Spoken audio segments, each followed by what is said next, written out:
All right, everyone. Welcome to Bonds video series, your beginner guide to understanding how bonds work. Just a quick example to start. If you've ever loaned a friend, say like $10 and expected to get it back later, that's pretty much what a bond does. In this series, we'll break down bonds in a really easy way and using a lot of examples, stories, and just make it easy to learn.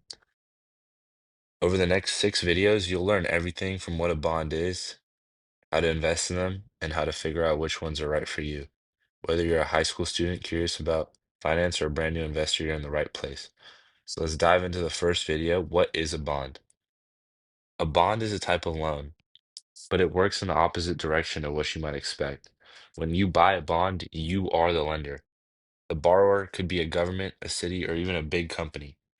For example, say your school wants to build a new gym, but they don't have the money right now. But they know that they will have the money in the future. So they issue bonds. They're saying, lend us the money now for the gym and we'll pay you back later with interest. Investors buy those bonds, the school builds a gym, and over time, the school will pay you back the money with interest. So the bond is like an IOU. It has three main parts. These are very important. Face value or principal, the amount you lend. Oftentimes is about $1,000. Coupon rate, the interest rate the borrower agrees to pay you every year. And then the maturity date, the date that they pay you back your full amount. So imagine you buy a bond for $1,000 with the 5% coupon rate and a 3-year term. Every year you'll receive $50, 5% of the $1,000, and after 3 years, you'll also get your $1,000 back. Now that we went over that, we're going to go over why do bonds exist in the first place? It's all about raising money. Governments issue bonds to build infrastructure like roads, bridges, schools, even space programs. Companies issue bonds to invest in new products, buy equipment, or pay off debts. Let's say a city wants to install solar panels on all government buildings, but it doesn't have the millions of dollars on hand. So it sells bonds to raise the money. Investors buy those bonds, and the city pays them back over time. In the corporate world, a company like Tesla might issue a bond to raise $1 billion for a new factory. They promise to pay that money back plus interest over 5 to 10 years. So now that you have a basic idea of what a bond is, we're going to be talking about the difference between bonds and stocks. When you buy a stock, you own a part of the company. If the company grows, your stock could become more valuable. But if it struggles, your stock could lose value or even drop to zero. When you buy a bond, you don't own any part of the company. You're just lending it money. In return, they promise to pay you back everything with interest. Bonds are lending, stocks is ownership. Bonds are genuinely and generally safer than stocks, especially government bonds. But that also means the returns might be lower. An example is imagine your friend starts a lemonade stand and wants $100. You could A, buy a stock, give them the $100 and own 10% in the business. Or B, buy a bond, lend them $100 and have them pay you 110 back in 1 year.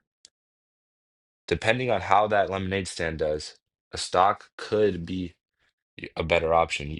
The lemonade stand could make $1,000, actually more than $1,000, $2,000, and you get 200 back. But if you invest with a bond, you only get your fixed rate of $110 back. Next, we're just going to be talking about how safe are bonds. Are bonds totally safe?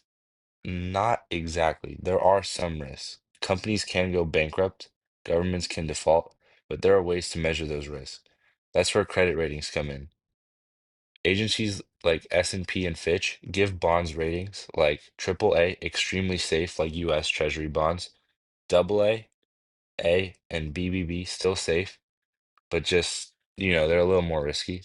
And BB and below, called junk bonds, because they often carry more risk, but also offer higher rewards.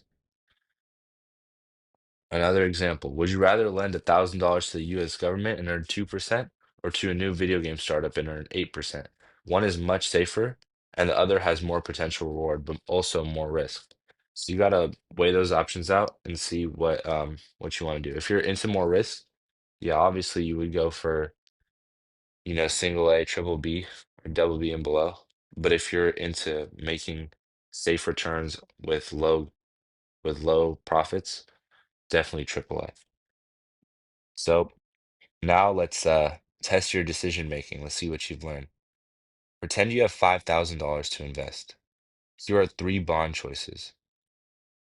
The US Treasury bond pays 2% interest for 10 years. A tech giant bond pays 4.5% interest for 5 years. And a new startup bond pays 9% interest for 2 years. Which one would you choose and why? Think about your risk tolerance and your goals. Obviously, if you're fine with losing that money and you want a higher reward, a new startup bond is probably your best bet. But if you're playing it safe and you need the money back, the US Treasury bond is definitely your best bet. Questions to ask yourself always: do I need the money? Can I handle the risk of not being paid back? And do I want steady income or higher potential returns? Anyways, great job. You just learned what a bond is, why people use them, how they compare to stocks, and what risks are involved. Bonds might seem boring at first, but they are one of the most important parts of the financial world. In the next video, we'll dive deeper into types of bonds, like government bonds, municipal bonds, and corporate bonds. You'll see how they all work and what makes each one unique. Thank you so much.